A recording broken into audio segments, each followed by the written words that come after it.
Merci, Dr. Tarek. Donc, vous avez respecté le temps alloué à votre exposé, 30 minutes.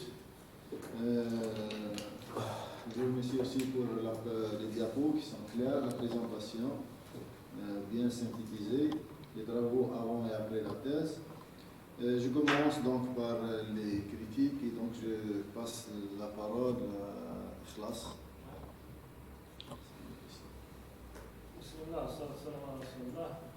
Donc, je remercie à mon tour le docteur Dacha. Ce dossier qu'on a entre les mains est un dossier vraiment consistant et lourd.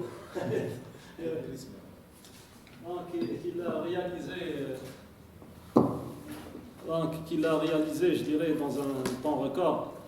Il a à peine 5 ans d'expérience professionnelle. Donc je le félicite pour sa compétence. Donc je voulais juste, je suis curieux à propos de la cyclostationnarité. Donc j'allais vous poser la question, quels sont les avantages de cette méthode par rapport à d'autres méthodes. Après vous m'avez répondu. Mais toujours, je veux savoir quelles sont les limitations de cette méthode. Dans quel cas, on ne peut pas appliquer cette méthode. Merci. Donc, concernant la cyclostationnarité, c'est une méthode qui permet d'identifier, c'est-à-dire les modulations présentées toujours dans les signaux mesurés, que ce soit dans les signaux mesurés dans le domaine industriel ou les signaux mesurés dans des bancs d'essai. Donc, par rapport à d'autres méthodes, comme je le montre sur la figure ou le diapo numéro 23, donc vous voyez que l'analyse spectrale ne permet pas de mettre en évidence la présence d'un défaut. Par contre, dans la cyclostationnarité, elle permet de mettre en évidence avec d'une manière très claire la fréquence de modulation et leur... C'est quel type de défaut là? Défaut de roulement sur la bague intérieure. Non, justement. Donc c'est un signal mesuré sur un banc d'ici de MFS Spectral Quest. Non, je veux dire dans quel type de défaut la cyclostationnarité ne va pas être efficace. Ne peut pas être efficace. Donc on essaie de faire dans un défaut de roulement, ouais. Défaut d'engrenage et même dans l'industrie. Défaut c'est-à-dire défaut d'engrenage sur un réducteur et défaut de pas sur turbine. On est dans quelle bande de fréquence? Haute ou la faible ou la moyenne ou la... Dans les 3 gammes de fréquences. Dans les 3 gammes de fréquences. De fréquence basse fréquence, moyenne fréquence, haute fréquence. Ok, vous dites qu'elle est efficace. Oui, elle est très efficace par rapport à les méthodes utilisées. Que ce soit l'analyse spectrale ou le MD ou le standard. Même l'analyse d'enveloppe. L'analyse d'enveloppe ne permet pas vraiment de présenter les défauts. Donc elle présente que les fréquences de rotation et les harmoniques. حسب ما فهمت درت لو ام دي من بعد لي زو ام دي هذاك درتهم l'analyse d'enveloppe هكذا. Oui. Tu n'as pas appliqué l'analyse d'enveloppe directement تسمى على sans passer le MD. On applique l'analyse d'enveloppe à partir de l'EMD, d'accord, de chaque signal. peut-être كنا جربت ما ندخلش في نص الام دي شوف برك peut-être l'analyse d'enveloppe كانت تمد لك. Dans ce cas, ne permet pas. Oui, parce que tu as décomposé هذيك ما بدتش parce que tu as décomposé. هنا tu as limité l'analyse. L'entrée à l'analyse d'enveloppe. Donc on essaie de faire tout. Donc. اسمح لي نشوف les perspectives de recherche برك. Quelles sont les perspectives de recherche? الديابو هذاك ما.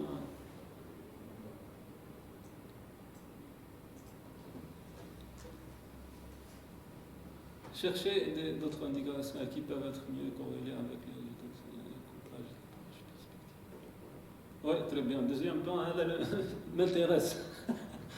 l'application de l'approche perspective. Perspective avec l'intelligence artificielle. C'est Le possible. couplage, l'approche Donc, perspective. donc, soi-disant, on propose un couplage entre les deux méthodes, la séquencitionnalité et les intelligences artificielles. Toujours dans le domaine industriel, pour voir l'efficacité de la méthode, que ce soit la méthode d'intelligence artificielle ou la méthode séquencitionnelle. Donc, les résultats expérimentaux, est-ce qu'ils sont exploités par l'industrie? Les résultats, De façon globale. les résultats expérimentaux, Les résultats de recherche, Ah. est-ce qu'ils sont exploités exploités. par l'industrie? Eh Est-ce oui. que l'industrie algérienne bénéficie de la recherche Ah non. faite? Non, même que l'entrée, des fois dans les entreprises est très difficile. Il faut avoir des connaissances personnelles. D'accord? Parce qu'il n'y a pas vraiment une relation entre l'université et l'entreprise. Et c'est ça le problème. Donc, par des connaissances Et c'est quoi, personnelles. c'est quoi la cause, à votre avis? D'accord, c'est des difficultés, même que l'entrée dans l'industrie, c'est-à-dire il y a des personnes qui ne pas permet même de présenter des moyens ou pour faire au moins des analyses. D'accord, il y a toujours des difficultés dans ce sens. Donc, il n'y a pas une volonté. La volonté, toujours. شفت ديابو SolidWorks ديال SolidWorks ديروا لا سيمولاسيون ولا مع لي ستوديون ولا ديروا juste la conception? Non, juste la conception des Ah, non. pièces. Juste la Parce que conception. c'est très intéressant. Juste la conception des pièces. Attends. Donc, juste la conception des pièces. Que ce soit en AutoCAD ou en SolidWorks. Donc, analyse RDM. Analyse RDM, ما ديروش. RDM. Ah non. Simulation. Non, non. Simulation, c'est. Ça serait intéressant d'ajouter un petit chapitre Hmm. faire la conception assistée par ordinateur. Comme ça, il y a l'utilité de la conception. Donc l'étape c'est important, mais l'étape la plus importante c'est l'analyse. C'est-à-dire la simulation La simulation. Oui. des composants. Je m'arrête ici, je ne voudrais pas tarder. Merci et félicitations, monsieur Tarek Kbabsa. Merci. يعطيك الصحة والتوفيق إن شاء الله. شكرا. شكرا دكتور إخلاص. يعطيك الصحة. Je passe maintenant la parole au professeur Jbal Abdazza pour d'éventuelles constatations. Merci, Monsieur le Président. Tout d'abord, je tiens à remercier le Dr Kbabsa pour l'exposé qui a été très, comment dirais-je, explicite. Ça regroupe un petit peu un long parcours que j'ai côtoyé personnellement avec Dr Kbabsa, notamment en ce qui concerne le travail entamé avec l'industrie. Voilà, j'aimerais bien commencer là où Dr Meddour a terminé. Dr Kbabsa, a été un plus le laboratoire de mécanique et structure, notamment en ce qui concerne la relation avec l'industrie. Ça nous a permis de faire beaucoup de travaux avec l'industrie, notamment un projet qui a été une expérience très fructueuse pour ma part personnellement, là où Dr Kbabsa a été un intermédiaire de luxe, où je rejoins Dr Meddour Ikhlas. La relation entre l'université et le secteur socio-économique, et je sais que l'exposé il est filmé, ne se fait pas par les conventions qui sont au secteur industriel, l'effort personnel d'Ashkhas. D'accord? C'est pas je crois, au moins, du moins, à notre niveau, à ma connaissance, ما كان حتى كونفونسيون دارتها الجامعه مع السيكتور سوسيو ايكونوميك اللي استغليناها حنايا ولا استفدنا منها. الشيء اللي قاعد يتعمل لي زيفور تاع اشخاص دي كونيسونس بيرسونيل كيما لي زيفور اللي قاعد يدير فيهم دكتور كبابسه. دونك ما على باليش يا با اون فولونتي ولا لازم فريمون اون فولونتي بوليتيك كي ديباس لي فولونتي هذوما ادمينستراتيف ولا ما على باليش انا كومون. توت فاسون félicitations docteur Kebabsa. يعني في الحقيقة je n'ai pas des questions de l'ordre scientifique. J'aimerais docteur Kebabsa parler un petit peu des perspectives. Est-ce que تقدر تجيب لنا الديابو تاع لي perspectives؟ كي نقرا لي perspectives نحس باللي vous avez une idée en tête. عندك فكره هكذا ما حبيتيش تفصح عليها لهنا. داكور مي سكي مانتيريس انايا اسكو vous avez par exemple les éoliennes, d'accord, c'est très intéressant de travailler sur les éoliennes. نشوف تاني باللي في لي بيرسبكتيف تاعك حاط لو كوبلاج هذاك شويه ما ديرونج لو مون كوبلاج. Le mot couplage me dérange. Bon, mais على باليش اسكو عندك فكره في دماغك مي ان كوبلاج انتر ابروش بيرسيبتيف اي انتيليجونس. كلمه كوبلاج برك ماهوش ليدي مليحه ستادير يوتيليزي لانتيليجونس ارتيفيسيال peut-être تقصد avec des indicateurs développés à partir de l'approche perceptive. هكا. Donc est-ce que هنا عندك une idée en tête تاع اسكو عندك un projet en cours parce que ça m'intéresse انايا هذوما les trucs surtout les éoliennes parce que حنا on a travaillé sur le régime variable et يعني الميور application industrielle تاع le régime variable يعني اللي نقدروا نديروها c'est les éoliennes justement. Donc concernant la troisième perspective, application de l'approche perspective dans le domaine industriel, c'est-à-dire les éoliennes. Donc j'ai essayé de contacter quelques-uns au niveau de Adrar pour voir si possible de passer à l'entreprise, c'est-à-dire où il y a des éoliennes pour faire des études ou des analyses ou des mesures.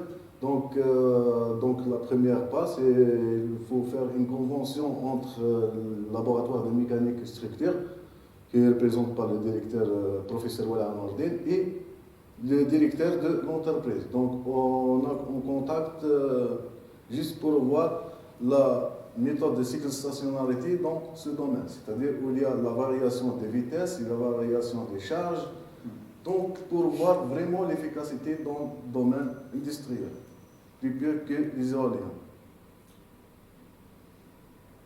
C'est-à-dire qu'il y a un projet en cours. En cours. Inch'Allah. Sérieux, projet sérieux ولا طيارة خاصة؟ طيارة أضرار خاصة ولا؟ حتى على الطيارة. دونك هذا هو دكتور كبابسة. هذا واش جوست لا سمحتوا لي تعقيب خفيف برك على لا كيستيون تاع دكتور بدور إخلاص sur l'analyse d'enveloppe تاع. L'analyse d'enveloppe, elle se fait sur un signal filtré. Donc on ne peut pas l'appliquer sur un signal brut. C'est pour ça que je crois que, parce que je suis impliqué dans le travail avec le docteur Kebabsa, on ne peut pas appliquer l'analyse d'enveloppe sur un signal brut. Il faut le filtrer. Et donc, le docteur Kebabsa a exploité les IMF de l'EMD comme des signaux filtrés. Donc c'est pour ça qu'il a appliqué sur toutes les IMF. Voilà. Encore félicitations et bonne continuation. La pomme, Inch'Allah, le professeur, Inch'Allah.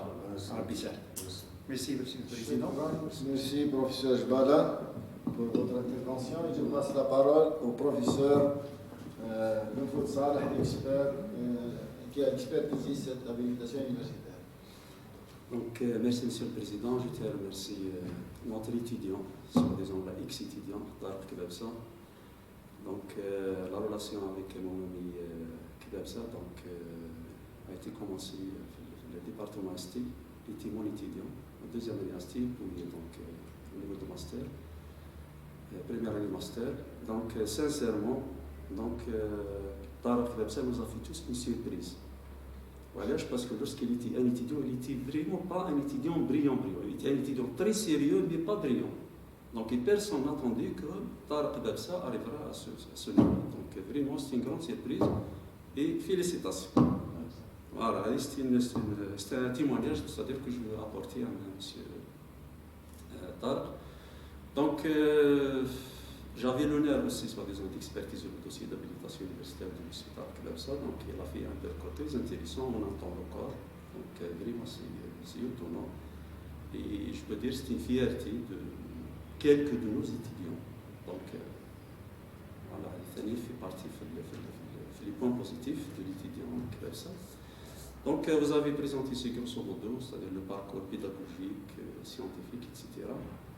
Donc, le noyau de côté scientifique, c'est l'étude des méthodes spectrales dans la détection des défauts des pièces, des machines tournantes en général. Donc, ma question, c'est une question générale que peut poser n'importe quel. Comment tu peux défendre l'utilité ou l'efficacité de cette méthode en connaissant actuellement l'existence d'autres méthodes, je pense, plus efficaces. Je vous donne un exemple. Par exemple, les voitures sont couplées avec, soi-disant, des trucs électroniques qui permettent d'utiliser les scanners et directement nous donnent la panne où se trouve, c'est-à-dire corriger-le. Donc, comment tu peux défendre la méthode spectrale avec les méthodes qui sont plus répandues dans la vie, c'est-à-dire au général. Donc, merci, messieurs. Donc, d'après les analyses que nous avons faites, que ce soit dans le laboratoire de l'ENS ou dans l'industrie, donc en appliquant plusieurs méthodes, que ce soit l'analyse spectrale, que ce soit le MD, que ce soit le SAMDAN, et la cyclostationnarité. Donc, la cyclostationnarité, vraiment, c'est une méthode qui est très riche pour voir les modélations présentées dans le signal, même un signal bruit. D'accord? Parce que le signal, il y a beaucoup de fréquences parasites, il y a beaucoup d'autres fréquences, d'autres accessoires. Donc, par rapport à d'autres analyses, la cyclostationnarité par l'utilisation et par la présentation, que ce soit à les deux fonctions, que ce soit la fonction de modélation d'intensité de distribution ou le correspondant d'intégration, par rapport à les autres analyses, donc elle confirme l'efficacité, vraiment l'efficacité et la fiabilité par rapport à les autres types d'analyses, même que dans l'industrie ou que ce soit dans d'autres signaux que nous avons mesurés au niveau de laboratoire. Donc vraiment pour moi c'est la meilleure méthode jusqu'à des résultats, jusqu'à des signaux utilisés ou mesurés, que ce soit dans l'industrie ou laboratoire. Donc je pense qu'il y a vraiment, s'il y a d'autres méthodes, je suis sûr et certain que la méthode cyclostationnarité est plus efficace par rapport, donc il y a un collègue qui utilisait la perception sonore. Donc en essayant de faire une combinaison entre les deux méthodes pour voir l'efficacité ou la fiabilité de la méthode, encore une fois, sur le domaine industriel. Donc pour moi, c'est par rapport à l'autre méthode utilisée, la cyclostationnarité est très fiable et très efficace dans les deux domaines, l'industrie et même des signaux mesurés.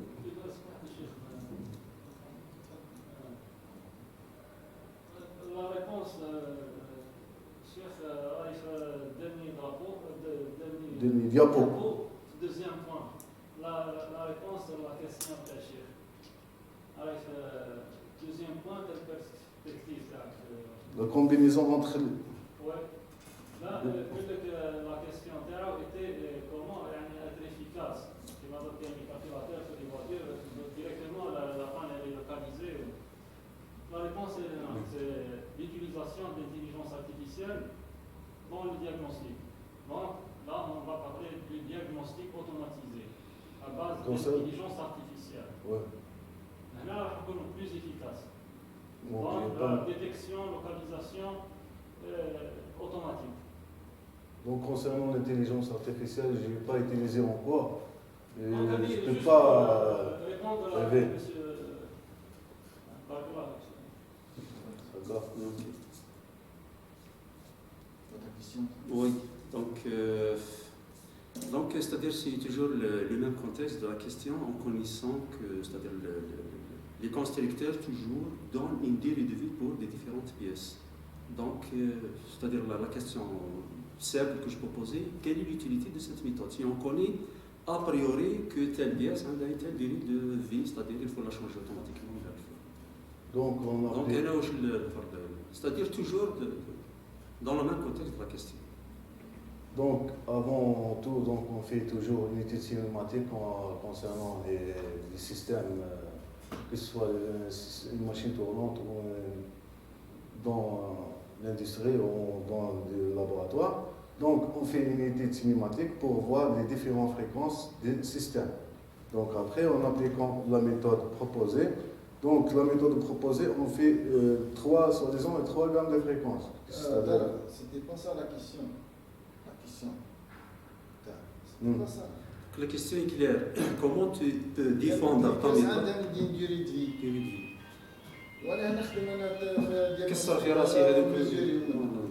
Donc, des fois. C'est le cours de la 3e année licence. Donc, exemple comme les roulements. Donc, généralement, le constructeur donne une durée de vie de, exemple, 4000 tours par minute. Donc, des fois, le roulement est besoin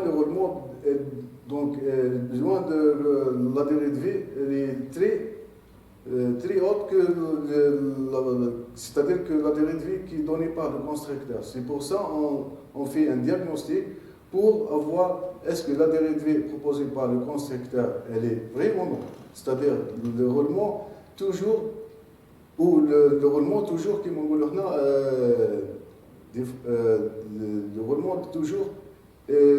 continue une durée de vie plus que la durée de vie donnée par le constructeur. C'est pour cette raison qu'on utilise les différents types de méthode ou de diagnostic.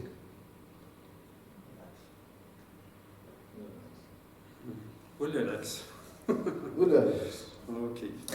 Donc, dernière question, bon, c'est juste de curiosité. Est-ce que donc, vous avez effectué apparemment le stage au niveau de l'entreprise fiduciaire?